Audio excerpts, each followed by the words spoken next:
Polytechnic কলেজের দিকে।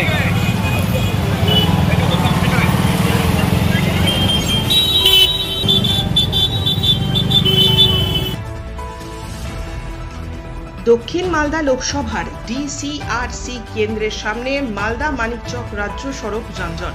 দীর্ঘক্ষণ যানজট হওয়ায় হয়রানির শিকার ভোটকর্মীরা। প্রায় 2.5 কিলোমিটার ডিসিআরসি সেন্টারে পায়ে হেঁটে পৌঁছতে হয় ভোটকর্মীদের। এই গুরুত্বপূর্ণ দিনে যানজট হওয়ায় ট্রাফিক ব্যবস্থাকেই দায়ী করছেন ভোটকর্মীদের একাংশ।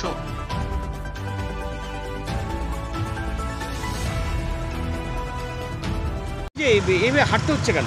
তো রাস্তায় জ্যাম থাকে। মানে কত কিলোমিটার হাঁটলেন? আমরা অ্যাকচুয়ালি বাস দেওয়া ছিল, সে বাসে আসেনি, আমরা নিজস্ব বাইকে এসেছি। বাইক কলেজে রেখে দিয়েছি। দুজন এসছি একসঙ্গে, একজন ওখানে নামলো, ওখানে টোটো করে আসছিলাম। রাস্তা কি অবস্থা? রাস্তা প্রচণ্ড জ্যাম। রাস্তা খুবই জ্যাম। আমি 2 কিলোমিটার হেঁটে আসলাম। আচ্ছা, কোথা থেকে আসছিলেন আপনি? আমি বাড়ি হচ্ছে আমার আইভো, মালদা রথবাড়ি থেকে হেঁটে আসছি। আচ্ছা, কত কিলোমিটার হাঁটলেন? এখানে 2 কিলোমিটার হেঁটে আসলাম। তো কেন এরকম মানে হাঁটতে হচ্ছে কেন? জ্যাম, পুলিশের মানে ঠিকমতো ট্রাফিক কন্ট্রোল নেই, এই জন্যই এরকম জ্যাম। কারণ বিভিন্ন রকমভাবে মানে একই দুটো লাইন বাদ দিয়ে মানুষ ভিতর দিয়ে ঢুকে যাচ্ছে, এই কারণে জ্যামটা হচ্ছে। আপনার নাম? আমার নাম সুজন মিত্র।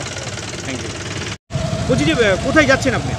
আমার ডিসিআরসি পড়েছে পলিটেকনিক, কিন্তু প্রায় 2 কিলোমিটার হেঁটে আমাকে আসতে হচ্ছে। রাস্তায় এত জ্যাম, কোনো ট্রাফিক বা কোনো পুলিশি ব্যবস্থা সেরকমভাবে চোখে পড়ছে না। এটাতে অসুবিধা হচ্ছে?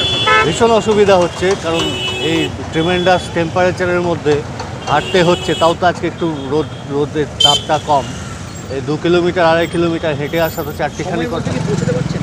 লেট তো হচ্ছেই, খানিকটা লেট তো হচ্ছে, ঘন্টাখানিক অলরেডি লেট। আমি এর মধ্যে পৌঁছতে হচ্ছে আর কি, পৌঁছতে হবে। এটা কি দেখা উচিত ছিল পুলিশের? নিশ্চয়ই প্রশাসনের দিকে নজর দেওয়া উচিত, বা এই রোডওয়েজ সিস্টেমটা বোধহয় ঠিক করা উচিত, ট্রাফিক ব্যবস্থাটা।